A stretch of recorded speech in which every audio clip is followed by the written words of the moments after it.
This week's been heavy, man. It's the 22nd anniversary of 9/11.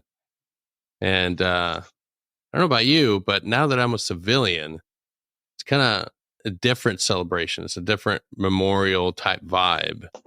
How'd you honor it this week? Whew, dude, it was a big period of reflection for sure. Yeah. It was good. I had a friend of mine, Nick. Do you know Nick Ige, Flying Hawaiian on Instagram? No, I know we tried we got linked up. We haven't crossed streams officially. Dude, you got to check him out. But no, he came up this weekend. We spent some time together, kind of just peeled back some layers, just talked about how a lot of just life, liberty, and the pursuit of happiness. So that's how I spent, I guess, kind of leading up to 9/11, and then it's good because you get to reflect alongside a special operations veteran and kind of just digest everything, whatever that is. We're learning about each other, and it just makes you kind of go back on what I guess that moment in time led to for us. Looking back, and it changed the trajectory of many people's lives that day, and obviously the firefighters and the first responders and everyone involved with that was heroic, dude. Like, just a horrible day, but it, yeah. So just a lot of reflection, a lot of thinking about it. I remember that day. Like, it was, I'm from right at 35 minutes more, well, about 45 minutes north of Boston, a little town called Londonderry. So my dad was always flying out of Logan. That was our home airport. There were a couple kids in my class whose dad, or whose parents, had, I knew a lady who had a plane ticket, right? She lost 4 colleagues. She had the plane ticket, dude. Her 4 colleagues went, and she stayed back. The office was going to fly out the next day to the conference. And then just those types of things were very connected. And those stories to me, I was like, yo, that's crazy. Yeah, for sure. So that was a bad day for me. I thought my dad was in the town. It was crazy, man. So just a lot of reflection, when you start to see those things, and it's it's weird. I think while I was still in, every anniversary was always reflecting on the mission, the changes, the deployments.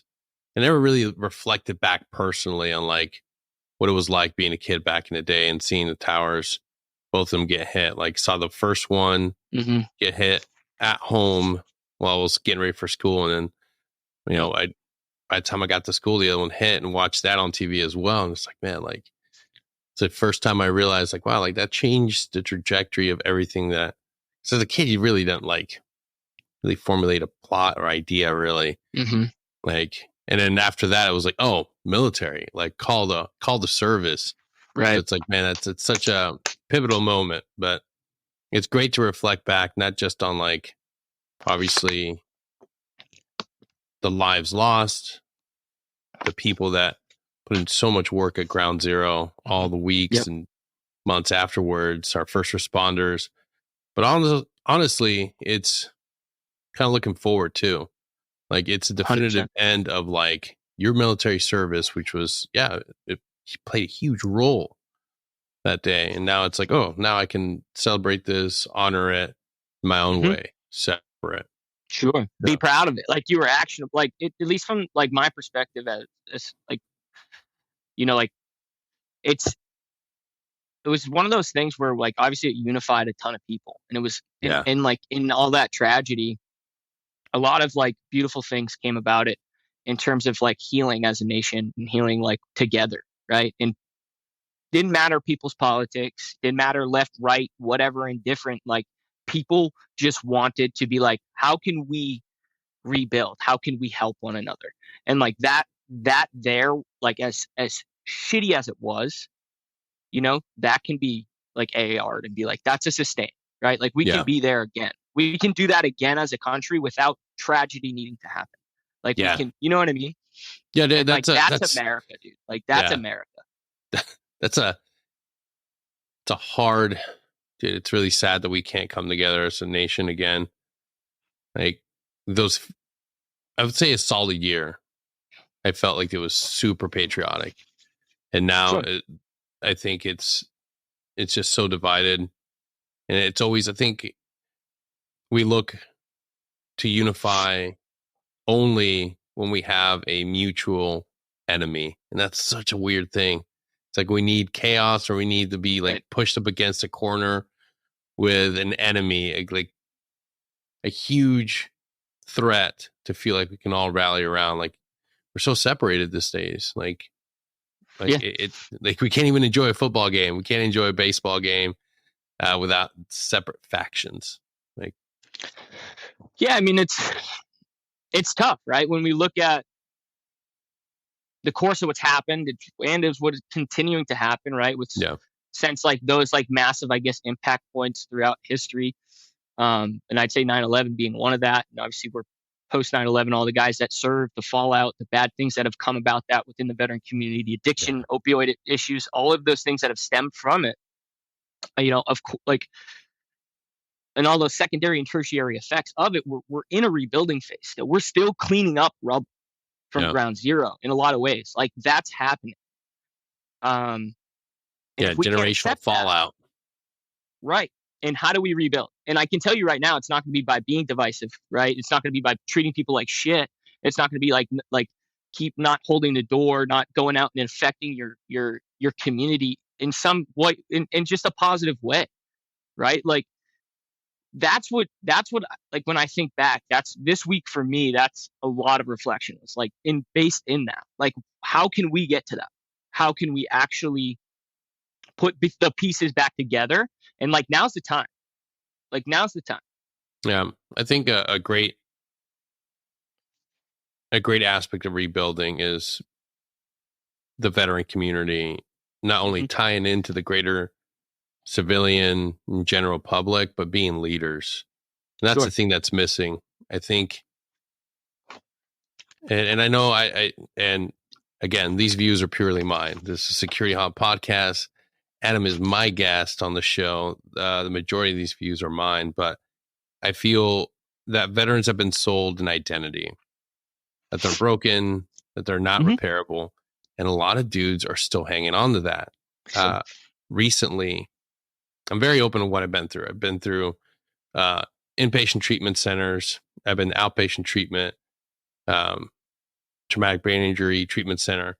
I've been through a lot. But one of the things that I've seen are I call them repeat offenders.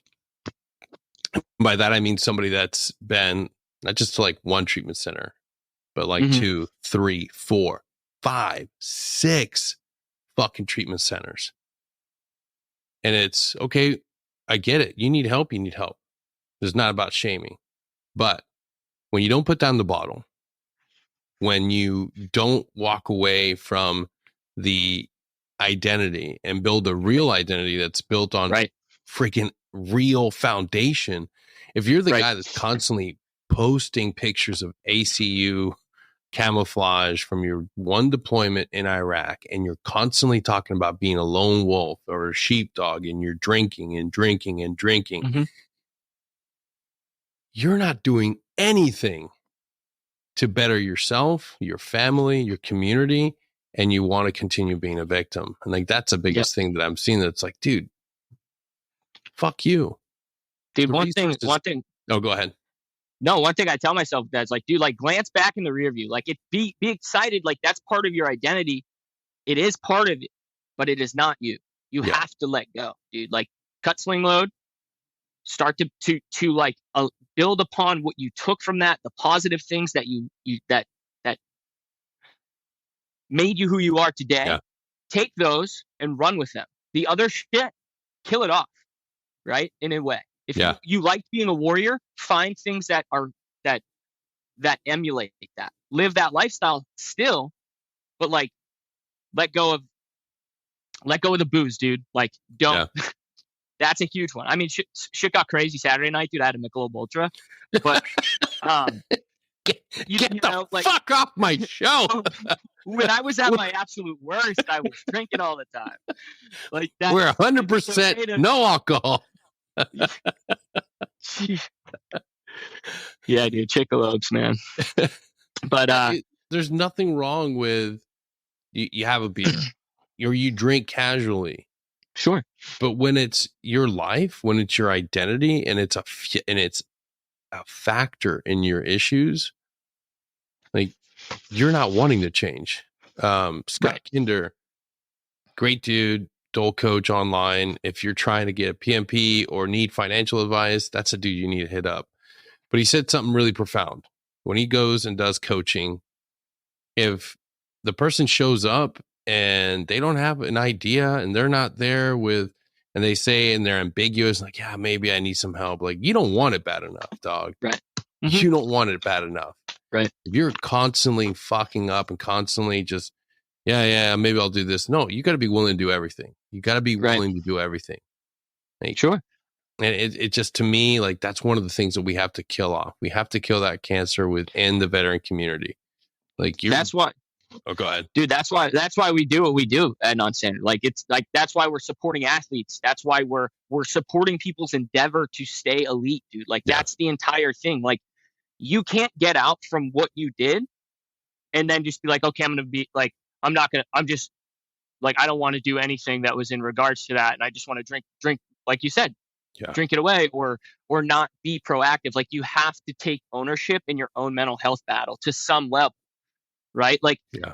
there are resources, but if you don't know how to hop on your computer and like check them out, or like you, or like, you have to take ownership, man. Like, at the end of the day, there's accountability associated with physical and mental health. There's hard work that's required to maintain that, right? Like, if you're having anxiety, you're not liking your actions or what you're doing, change that. It's just as simple as making a change. Like, Yeah. jump in, dude.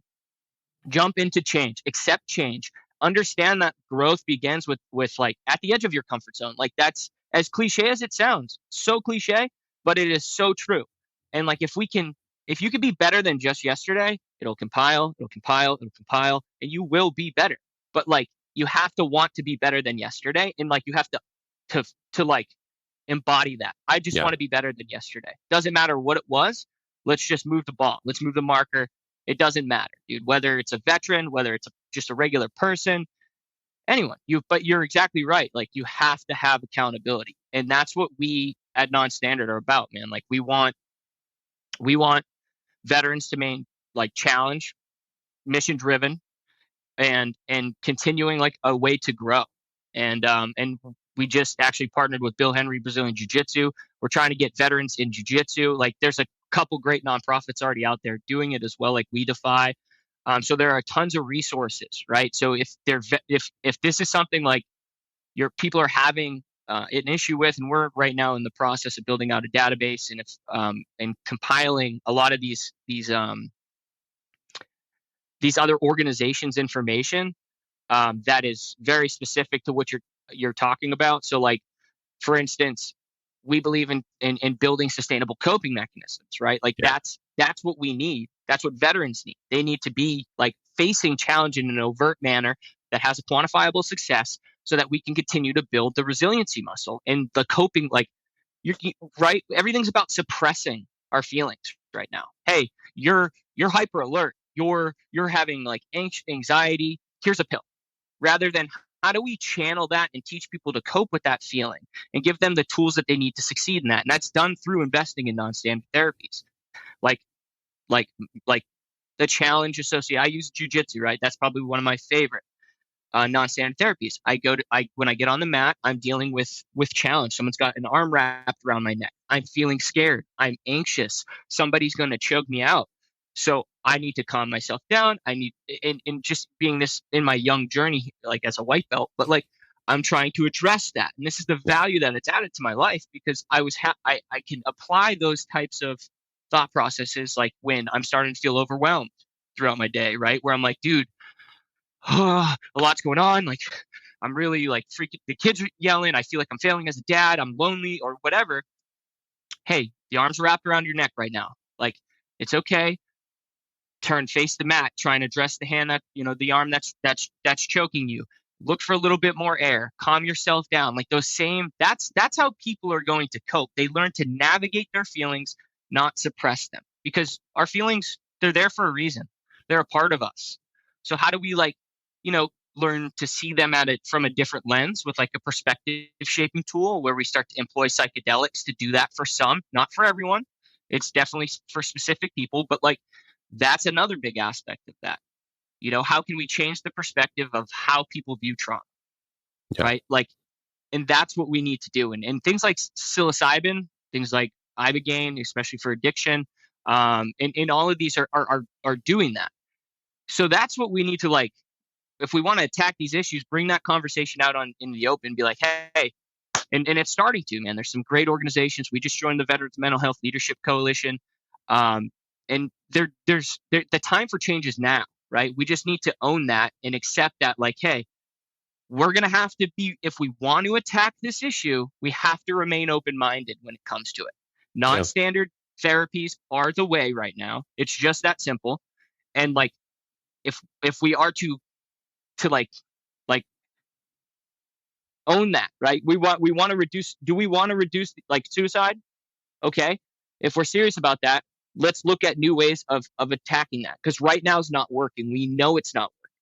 So let's, like, quick, fast, and in a hurry. How do we ensure that people are remaining community driven, or I mean, surrounded by community, surrounded by, you know, people who are challenging them and telling them to grow, you know, not falling into bad circles. And so, like, I think that's done through inspiration and just trying to, like, inspire one another, talk about, hey man, like, I'm finding value in fishing. It makes me very happy to go out into the wilderness in a quiet river and fish. It's, it's therapeutic in all of these Absolutely.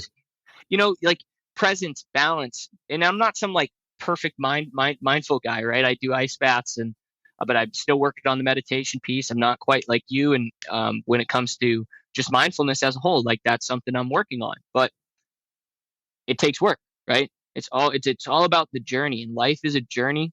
As a transitioning veteran, as somebody who's trying to kill off, like you talked about when I called you that day, like how, like, it just ends, right? Like, you didn't know when your last mission was gonna be, but like, you hung that kid up for the last time. You put that ops core on that, like, in your bag, and it never came back out. And like, how do you accept that? If you're having trouble with closure with that, like, you have to rechannel that, man. Get back into some gladiator shit. If, like, you might need a sport or a non-standard therapy that requires a mouth guard, like, that will Yeah. make you feel good, I think, and to bring it back to what you were describing, that self attunement and discomfort.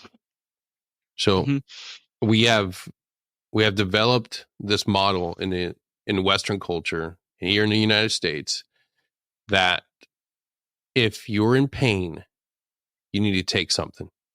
If you're in distress and hmm discomfort, feeling difficult emotions, anxiety, separation, hmm guilt, grief, all these things, you shouldn't process it. You should take hmm something to feel good. right, If you do shitty at work and you have a bad day, or God forbid, your wife leaves you, your friend right, passes away, there's a pill for that. right, There's a weight loss pill. There's a pill for this, there's a pill for that. Discomfort is actually good for us. right, You lose your job, fuck, that sucks. Don't numb out. right. Nothing Learn else the from it. worst. Yeah, It's the actions. worst You fucking need thing. you need to get your ass in gear if that's what happens. Like, how do we do that, Yeah. dude? Like, Yeah. we gotta snap up. Like, let's ride. Like, let's find a solution here. You have to be solution based. You Yeah. have to maintain that problem. It's okay to be in pain. It's hard to tell a veteran that's like, I have chronic back pain. I'm like, I Yeah. understand. I have chronic foot pain, lower back pain, hip pain. The answer is hmm not reaching for the medication. The answer is No. reaching for what you can do physically, getting hmm treatment to help you be more active. That's the thing. Right. And Yoga, cold plunging. dude, I mean, as somebody who yes. I'm a medical retiree, dude. Like, my back is terrible. I have a back of a Yeah. 65-year-old. I the best thing, the gold standard for back pain is to lose weight. That is the pinnacle. Like, if your back is collapsing on itself, the best thing you can do is to take weight off your frame. If you're not doing that, you're going right to the pills first or something, then you're not doing what you need to be doing. Yeah. There's steps to that. And you need, like, pills are a last resort. There are veterans who absolutely need to be on opiates, and it's those dudes. My, like, heart goes out to them. Those are the ones that, Cause that you know what sucks. I mean? That's Yeah. real. That's real life, real fucking medical pain, real hmm medical. And there's there are injuries out there that are horrific that we don't know about, that we can't fathom. But for the individuals that are on par with what we're dealing with, there is an alternate course, and it's a better Right. course of action. And it's not taking fucking copious amounts of pills. Right. Just because they prescribe them to you doesn't mean that they're good for you. Sure. It doesn't mean that, like, and I was guilty of that. I thought, like, okay, well, they're all these pills are prescribed. They should be able to take them. Not always. Be willing to explore and grow. And I remember talking to a friend recently, and again, any medication that you're currently on, again, I'll say it again, any medication that you're currently on, don't fucking come off of it until you sit down with your primary provider and go through a step down procedure. Go through an actual fucking step down. Why? Because maybe you're on SSRIs, and after this podcast, you're like, I don't want to take them anymore. Right. I understand. I use SSRIs for a long time. But guess what? Your body stops or slows down making certain chemicals when you introduce medication. You don't want to come off of them without guidance and the proper protocol, because it'll hurt you. So again, if that's all, consult with your doctor. 100%. Exactly, 100%. We're not saying, like, go ahead and just and pull the ripcord. Like, that's between you and your doctor. That's patient provider. Yeah. And when you have that, this is go ahead. Sorry. This is a perspective. This is me and my journey. Like, I will use, those are a last resort for me. Yeah. And my whole thing was for a lot of people getting that doctor to say, you know what? It's just like fucking pitching a mission. It was like, hey, I've been on this for fucking 3 years now. I feel like I need to challenge myself and do some shit that really just requires my mindfulness, my meditation, and the coping mechanisms that I've been taught. Like, I can fly. I can do this shit. Like, cool. Let's step down. And those are in you for a reason, dude. Your breath, like breath work, it's there. Like, your body wants you to breathe a certain way. Like, there's plenty of data that says if you, like, diaphragmatic breathing can lower your heart rate, reduce anxiety, depression. Like, that tool is with you always. No one can ever take your breath away from you. And so these people who are really good at breath work, like yourself and stuff, like, that's the value in that. That's the non-standard therapeutic value in breath work. Like, that's as natural as it gets. That's it's the most natural thing. It's just breathe, bro. Oh, you're scared? Watching your little kid, watching your little one, the moment, and this will sync up with any parent. When your kid does that fucking, like, hell banshee cry, where it's like, yeah, and then they go, right. Yeah. Dude, every human being has the capacity to activate that vagus nerve. Everyone. Every single person. You don't believe me? Listen to Huberman Lab's episode on breathing, performance breathing. Oh, performance breathing? Yeah, they teach that shit not only to Green Berets, even though it's not taught to us in that mentality. Don't say those words of like, hey, this is a mindfulness exercise. Green Berets, Navy SEALs, Rangers, fighter pilots, everybody gets taught box breathing, diaphragmatic breathing. Deep inhales from your nose, exhale slowly out your mouth, calm down, get behind your glass, squeeze the trigger. Holy shit, they've been teaching that since like the very beginning. And now it's like, dude, it's a muscle that you just have to dudes are like, fuck that, I'm not doing that unless I'm behind a gun. You know, like, they all do it. Box breathing's bullshit unless I'm behind a gun. Yeah, dude, it's so true. The oldest practices out there are the most successful. Why? Because people figured out how to do it thousands and thousands of years ago, but we've now trained ourselves to believe that maybe reaching for that clonidine is a lot easier. Maybe reaching for that Ativan is a lot easier. These are dangerous chemicals, dangerous compounds. They have their place in medicine. And I know a lot of people that use them responsibly, but I also know a lot of people that use it really, really irresponsibly. Really bad. And these aren't like 19, 20-year-old kids. These are 30, 40-year-old parents with real mental health issues that are not seeking to be better by doing non-standard modalities. They want to, they just want to take the pill and make sure that, it'll make it feel better. No, it won't. Because arguably you're breaking apart still. You're falling apart. You're It's drinking cultural. nonstop. Yes. It's cultural though. You Yeah. know, like we're fed it from a very young age, man. Like it's normalized to watch these commercials that come on, man. And we talked about this a couple times. Like Yeah. those kill thousands of people each year, and Yeah. they are all too often handed out like candy. And then people think the first line defense is, I'm sick, I need a pill. I'm sick, I need a pill. Like there's this, get a vaccine, like whatever, right? Yeah. And it's like, no, dude, like there's the first line defense is a lot different, man. It's action. The first line defense is action. Yes. And dude. that means positive action, right? Things that you can build upon each day, a skill that you can learn, something that you can say, I have purpose to get out of bed today for this because I know that I was better than yesterday. And if you can do that in a hobby, right, in an overt way, right, it's like climbing a fucking rock wall. Yeah. When you get to the top of the rock wall, you just have the reward of being at the top, and you dealt with all of that anxiety to get there. But you can, as a therapy and as a very overt way, when we talk about meditation and connecting those two things, like if you can actually supply a veteran with an experience to climb a mountain, right? Like Nikki Gay's climbing all 7 on every continent. The highest one, she's about to do Aconcagua. But when he gets to the top, the accomplishment, it's like, it's so overt. So if he goes, like when he meditates, he can actually picture summiting mountains. You know what I mean? And therefore, that therapeutic value, you've just connected.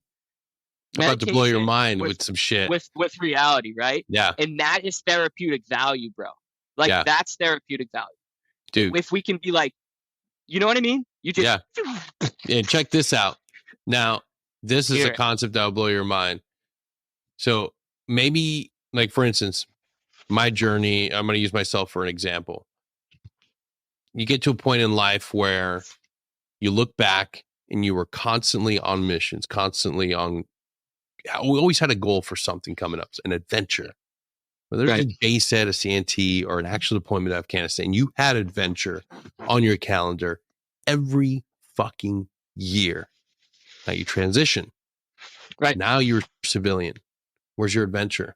And recently, last month, I had Corsair Racing, the team behind that endeavor. It's a nonprofit, other SF brothers, Blake Sufferling and, TBI Brain.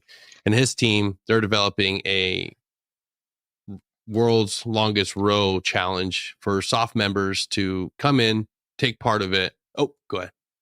Hey, is it my headphones or are you coming in crackly? Might be your headphones. Okay. Your audio's good. Yeah. All right. I just wanted to confirm because I can deal with it. I just want to make sure that it's not you. No, I can hear pretty good. Because then you'd be like, dude, why didn't you fucking warn me?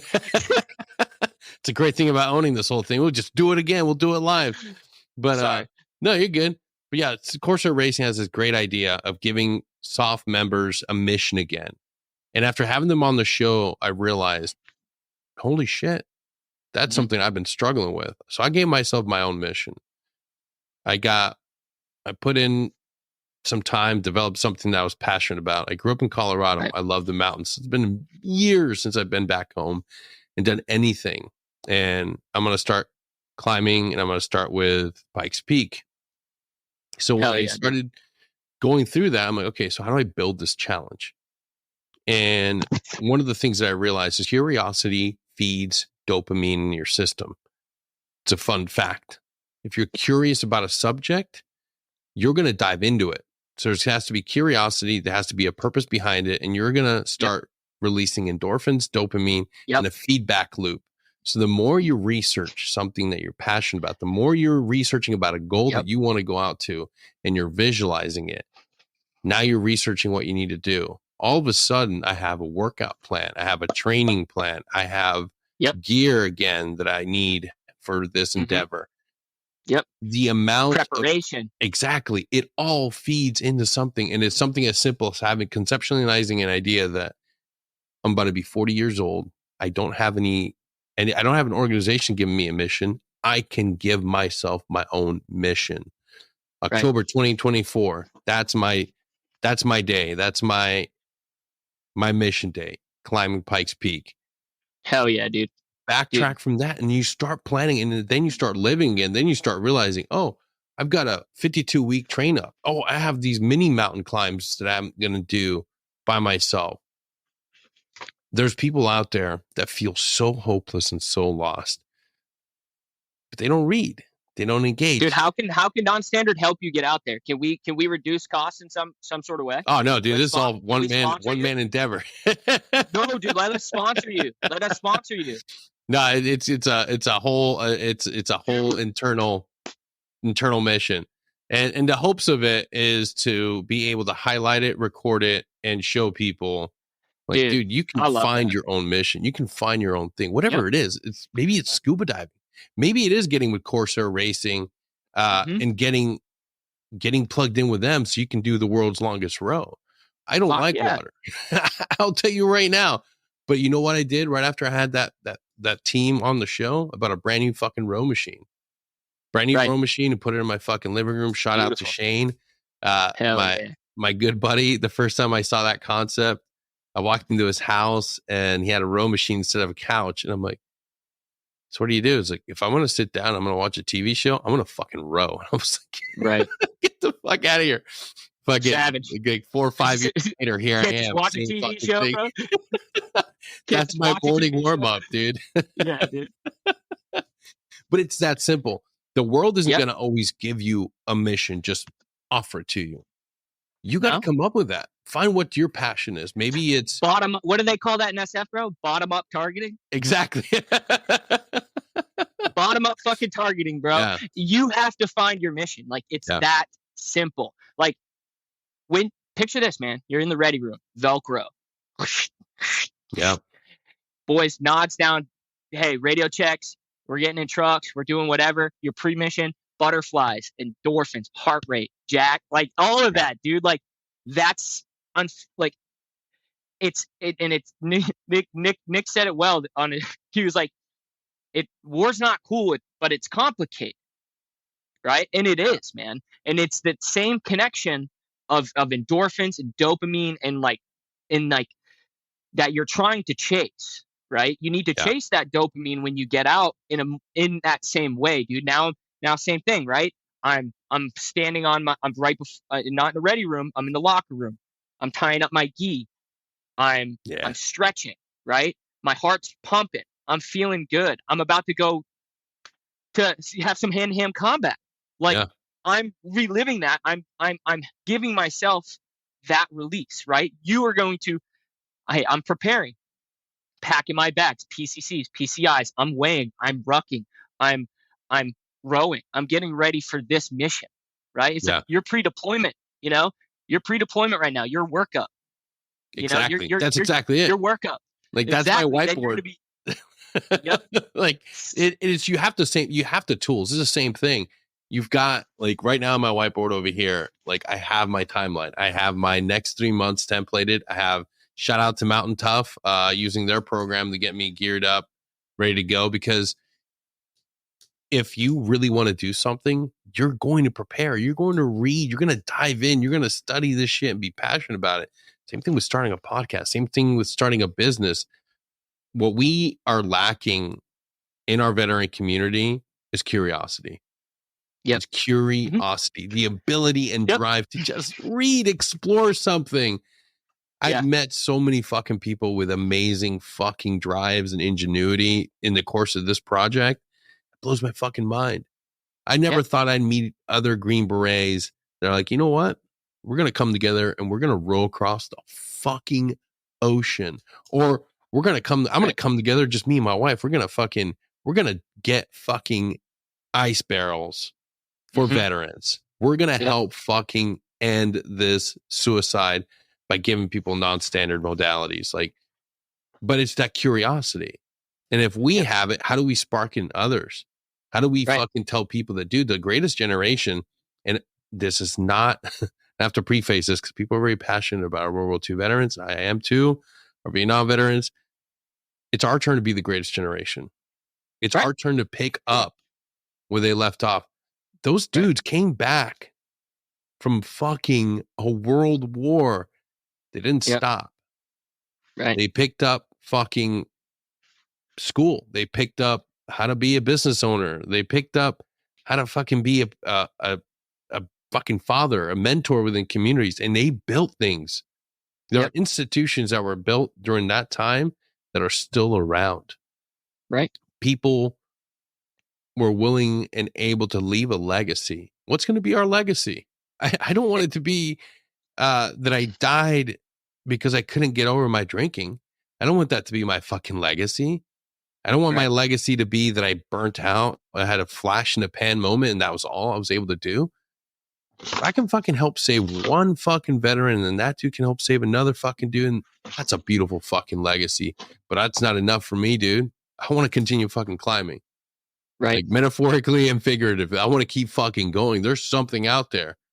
There's a statistic that I used to think was negative. There's a vast majority of us, you say something like fucking 70-80%. I'm pulling that number out of my ass, but it's the statistics real. I don't know them. I don't remember the math. That within 6 months of veterans transitioning, whatever they get into, they fucking walk out and they leave. And I'm like, I used to think, oh fuck, that's shitty. I don't want to fucking do that. No, fuck that. That's No. great. That, That's yeah. great. You walked away from something that wasn't you.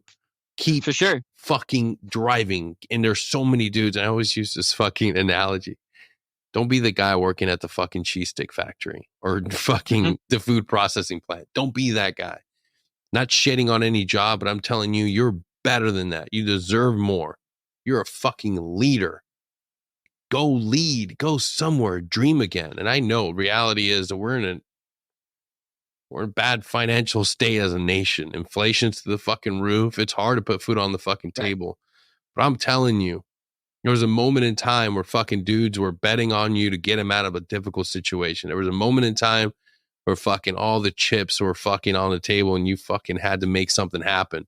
You can fucking do it again, dude. If you're listening and you're out there struggling and you're not happy and you're fucking miserable in your job, you deserve more. Go out there and fucking get it. Mm-hmm. Today's your fucking But day, dude. work is required for that. Yes.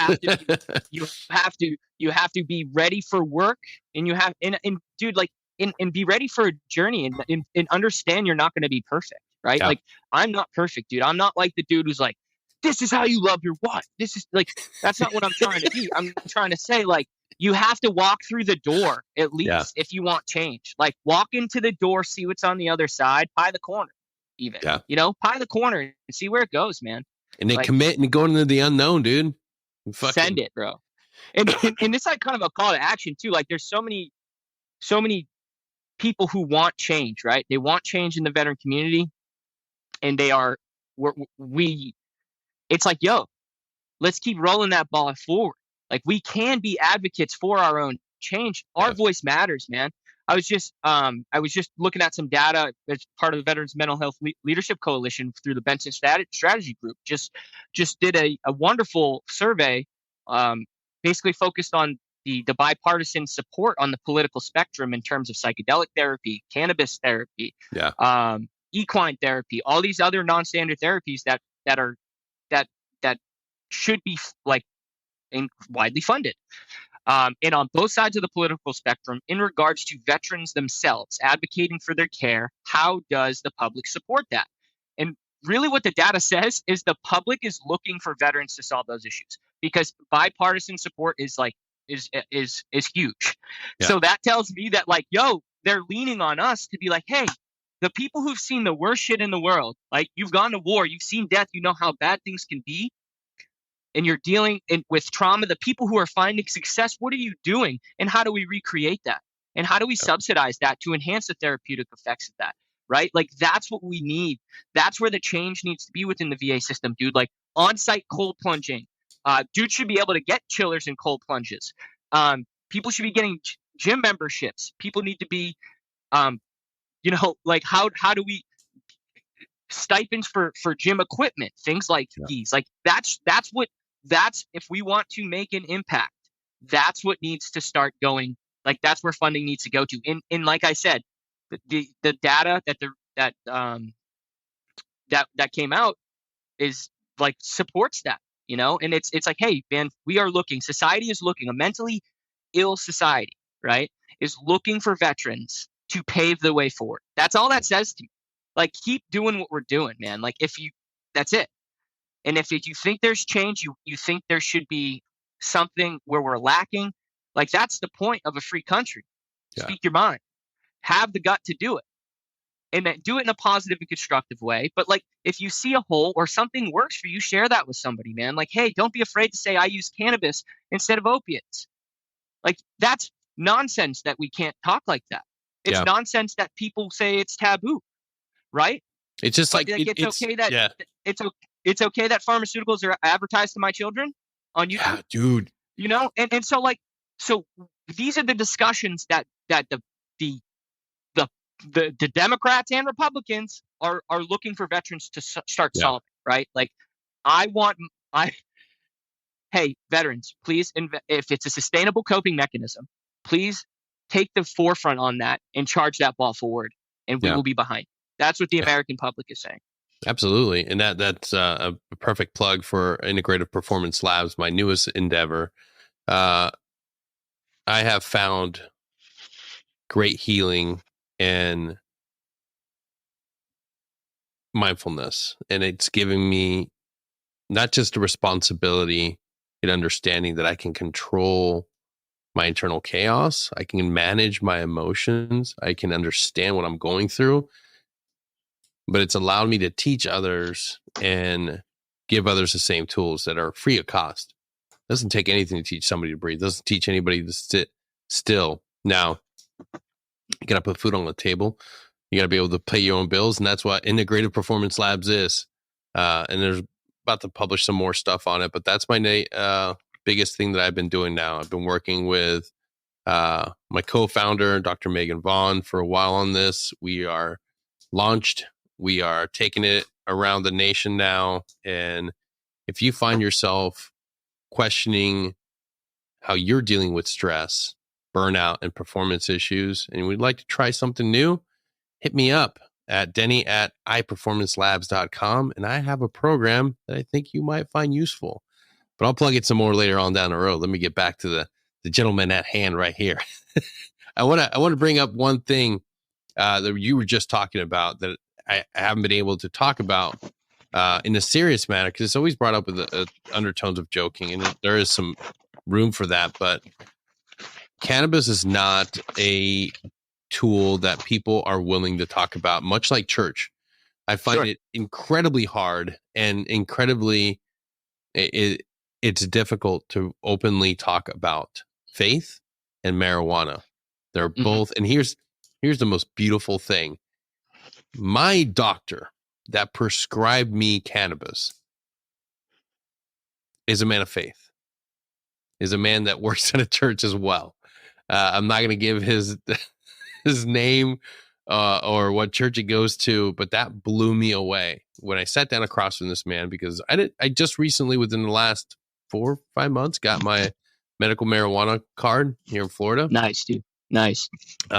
It was an informed decision. I knew that my sleep was getting really, really messed up again. I was dealing with a lot of stress, dealing with a lot of things. I didn't want to continue down the road of just taking pills to shut down. When I went to the clinic, I had nothing but stereotypes and ideas, a pre-formatted narrative going through my head. And when I walked through the door, sat down with the doctor, I couldn't have been more wrong. It was an insane endeavor to say, or insane occurrence, to say the least. The guy was well informed, super knowledgeable. Right. And then we just got on the subject of faith, and it's like, hey, look, like, I'm also a minister. I also do this, and there's nothing wrong with this. Like, I prescribe this to people in my own congregation. If you don't want to smoke it, we have tinctures. If you don't want to use tinctures, we have edibles. There's a lot of inhalers friendly ways to consume it, man. Like, ton of friendly ways. It's not just smoking. And that's the thing. Like, you have to have a minister to go like the issue is like you're having the why we have this issue with cannabis is because you have to have like a guy like a minute or somebody who's a man of faith going into a dispensary and ordering like Gorilla Glue or something like, and it's like it's tough. Where it's a tough battle, Yeah. right? The names are funny, like the benefits of it are truly medicinal. If we named it OxyContin, Yeah. would people be more willing to use it? The most beautiful Some thing. OxyContin Yeah. ODAs, like what? Did the fact that, Like it. yeah, he sat down and of course, very, last time I smoked was a kid. I was a kid. I didn't know anything Mhm. about dosage. He broke down the dosages to me. He broke down, Yeah, hey, I want you to eat 2 of these gummies and then take 1 puff of this inhaler and you'll be ready to go to sleep. And beautiful. I'm like, okay, here's the other thing I deal with, attention deficit issues. I don't want to be on new vigil. I don't want to be on pro vigil. I don't want to use any of these things that I know have side effects when you withdraw. He's like, Sure. oh, perfect. Here's this. I Right. only Here's a want nice to use. sativa. Yeah, like the Yes, sativas versus indicas versus hybrid. Man, like exactly. that's a big thing. I prefer sativa during the day. Yeah, If I am like consuming cannabis or whatever, like that's a little bit more uplifting. The indicas are kind of a little bit more body relaxing. Hybrids you can have kind of leaning one way or the other, but they're kind of a yeah, cross between the both. But yeah, man, like it's one of those things where we it's an educational period. Like we it need. is. I asked my doctor at the VA. I'm like, hey, listen, I would like to get my medical card. I'm in Vermont. How can I do that? And she was uncomfortable to the point of even being able to address it. She's like, we'll have to do a community care, so I have to go out which I'm in the process of doing it. But she was uncomfortable to talk about it out of fear of losing her job, right? And this is in a state where it's legal, both Wow. medicinally and adult use.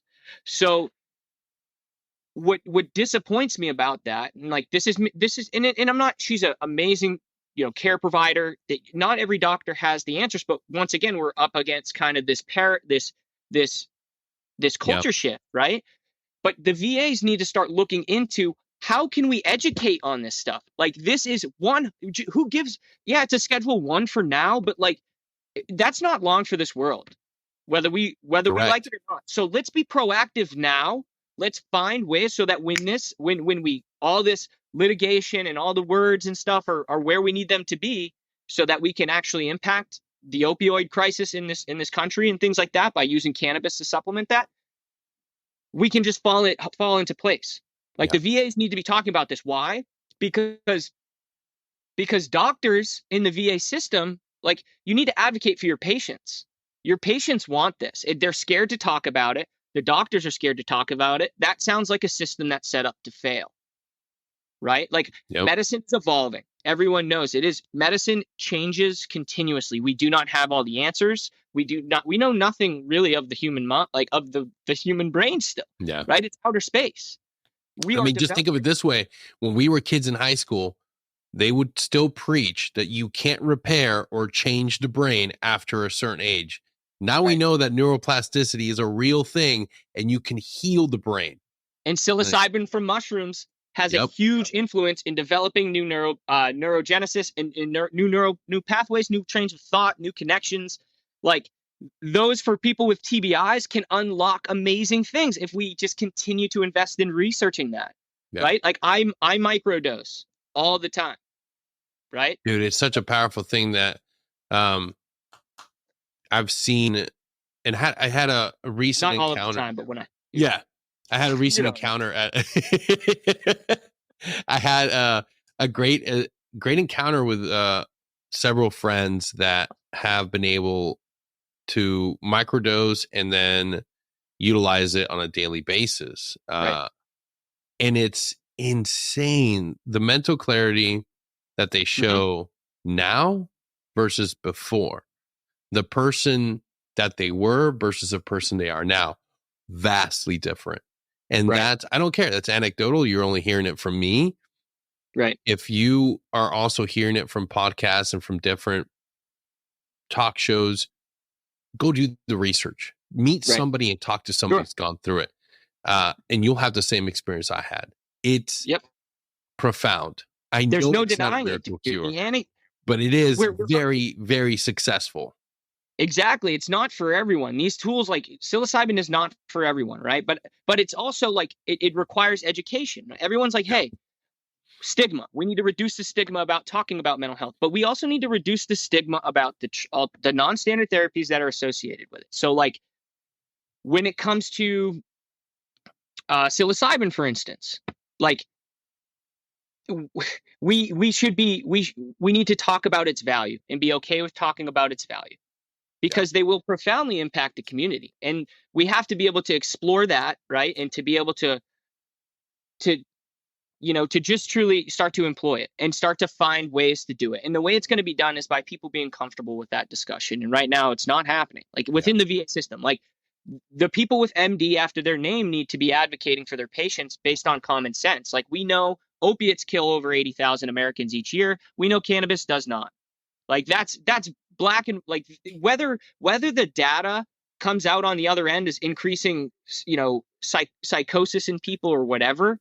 Like the alternatives, small percentage of people, it's such, Such a small percentage too. exactly. But one you take too much of, you get sleepy. The other one, you take too much of, your lungs stop, you shut down and you stop Yeah. breathing. And it's happening to families, it's happening to veterans every single day. Like right now, someone just OD'd. Like, you know Yeah. what I mean? How many people Yeah. OD'd during this podcast? And so we need to be creative and forward thinking with that, and represent. Not only, the other thing is though, like we have to represent those topics at an elite level, right? Yeah. They are, it's kind of this testy environment where some people don't want to go there. I know the older generation, a lot of them don't, but a lot of them do, man. Like there's some amazing forward thinking generals. There's also some generals who don't want change. They're okay with the way it is, right? Like there's some Yeah. people who have influence, who just don't understand the necessity and the speed at which it's required to happen, that the change, like, or that's required for that change, right? Like we need to be like, dude, what can we throw at this problem? Yeah. It needs to be a warp speed. I Sure. mean, it needs to be something. The amount of, and you can look it up. If you go on the VA, you can look at the annual reports on how many veterans we lose to things like suicide, Yep. alcohol, drug use. But the funny metric, the funny thing is they kind of mask the opioid crisis. They kind of Right. glance over or include the data and just say overdose on drugs. Right. Well, let's break it down. Let's peel back that layer. Let's really look at it, because it's not often that these individuals are going after uh, illegal substances. A lot of Yep. times it's medication that's provided to them. Provided. It's the biggest gateway drug, man. Yeah. Pharmaceuticals. And dude, the VA, the Canadian VA, I applaud them for all the other things that go wrong in that country politically. They have a few things right, man, and that's in regards to cannabis. They've employed it in their VA system, right? They get 3 grams a day. My homies up in Canada, who I talk to all the time, shout out to Gordo and Heroic Hearts Canada, man, and Dave. You guys are awesome, dude. And like I talk to them, their buddies are responding well to it. It's being received very well, right? On the active duty side of things, it's just normal. Yeah. The stigma that's attached, like for me, like the real like frustrating type of people to talk to about it are like the ones who are like, no, it's bad, but they Yeah. themselves get like drink, and it's like, okay, if you think like that, you don't even have a horse in this discussion. Like Yeah. it's not even, you don't even have a horse in the race. Like you're so far off the path of logic when you're like, hey, we should prohibit marijuana but allow the use of alcohol. It's like, no, they need to both be like I'm against cannabis in all forms, but I'm okay with people consuming alcohol. And it's like, why? One's Why? medicinal, one is completely recreational and it's actual poison. Yeah. But there's I mean, there's no benefit. There's no benefit to not consuming one. alcohol. Right. Not one. And imagine if we were able to start employing these tools on the active duty side of things, right? Like if we're, hey guys, instead of coming home from deploy, like, or going home off the range, drinking 12 beers or whatever, you can partake in one of the, in cannabis use, right? Even Yeah. if it's not medicinal, it's on the adult use side. Like we'll teach people how to employ those responsibly. And then the other stuff that's not so good, that's, that's a depressant and all that other bad stuff, that's just kind of pouring fuel on the fire of people who are traumatized. Yeah. Um, it will creep in and it will have an effect. But like, we have to change the way we view that, right? We do it with alcohol because of advertising. We do it with pharmaceuticals because of advertising. We can do it with cannabis because of advertising and because of how it's represented. We can do it with other non-standard forms of therapy with how it's represented. And I can tell you right now that my friends who are doing the absolute best, the ones who are studying at Harvard, the ones who are fucking getting their MBAs, the ones who are crushing it in corporate America, a lot of them are, they deal with chronic pain, they deal with PTSD, and I'm sure, and we know a lot of the same people, but they are employing tools, all of non-standard therapeutic tools in all aspects of their life, regardless of what it is, right? From breathing to some form of physical exercise. It is a community based, like they are typically surrounded by people that are like-minded in some facet, right? Yeah. Like, you're going to go throw yourselves in the fire to be around people you want to be with, right? And they're employing some use of, whether it's cannabis, psychedelics, or both, right? And they don't drink that much, and when they do, it's very, very responsible. But because of their relationship with the other substances, the real bad stuff, like alcohol, is a lot smaller Yeah. in their life. And the relationship to that is a lot better. And that's just my experience with the people who I see doing the best, right? Like, they're open-minded. They say yes to everything. They're not afraid. Like, they are afraid. Like, we all have that inherent fear to try new things. Everyone it has that same Yeah. propensity to fear failure. But what people don't have is the willingness to overcome that. And my friends who are the ones overcoming that continuously are doing those things post-military. It's holistic, right? They are using the VA when they need it, but it's unfortunately a distant tool. And we need to kind of model what they're doing and start funding those types of things that are like Yeah. sustaining. And that's why I started non-standard, because I believe that we can change that narrative there. And I believe it's going to be done through veterans, right? And veterans owning that narrative, because we've seen the worst, and trauma's relative to people, right? So if you've never Yeah. gone to war, you didn't sign up to go, like, whatever, your trauma's relative. Those problems are real, right? They're not as dire necessarily in terms of like true perspective issues, like, but you're working on perspective with a lot of people when it comes to that. I'm not a therapist, obviously. I'm just this is just my perception of the world. Like, if we can change people's perspective, we can have them look at the world through a different lens. We have to sell challenge. We have to sell growth the same way we sell pharmaceuticals. It's just that simple, Yeah. right? Like, we are what we read. We are what we consume.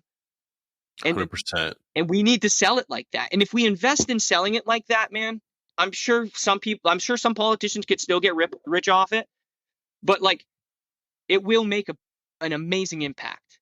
Yeah. That's the way. And I mean, everybody has been attracted to discomfort at some point in their life. Mm-hmm. And by that, I mean, when you saw the US Army recruitment video or the Marine Corps recruitment video, it wasn't of people in day chairs lounging. It wasn't Right. people sitting down and having a picnic. It was dudes or girls in a challenging situation. And you saw that challenge, you saw that discomfort. That's what it is. That's what attracted you to it. And then when you got in there, you saw other things. You saw Green Berets, you saw other soft professionals. Like, oh, I wanted to go do that. I want to go do that hard fucking thing. Right. And Now you're in life. why did you want to become a Green Beret, Denny? Why did you want to become a Green Beret? I wanted to be, for me personally, I wanted to be with individuals that when it was the absolute fucking worst, they were there. I was looking for dudes that wanted to be in the fight, that weren't going to run away. And if you didn't pursue that, what would you feel? Like shame, guilt that I didn't live up to my own expectations. Regret. Like, yeah. But no regrets, dude. You know what I mean? And that's the thing. Like, if you wait so many dudes, like so many guys took chances to get to where Yeah.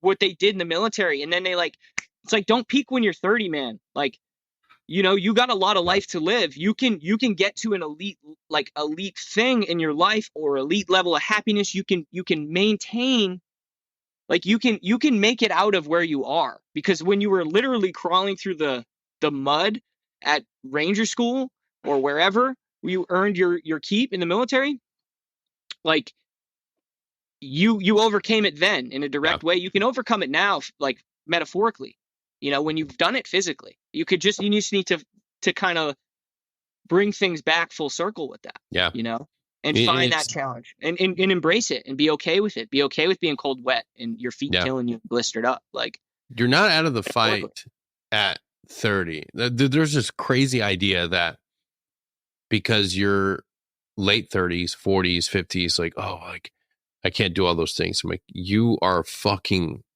limiting yourself. Right. Like, Mm-hmm. you don't even hit your prime till you're fucking past your 30s, Right. my man. Like, there's Your dudes. runtime might suck now. Yeah. Your runtime might suck now, but like that doesn't matter. You Dude, know what I mean? there's a beautiful thing about what you lose and what you gain in age. Exactly. And I will tell you this right now. And I was just talking to a friend about it. You might not be able to run that 2 miles as fast as your 22-year-old competition. Right. You might not be able to do those extreme feats as fast as that kid, the kid you once were. But you're fucking 38, dude, or 39, or 40, or 42, 43.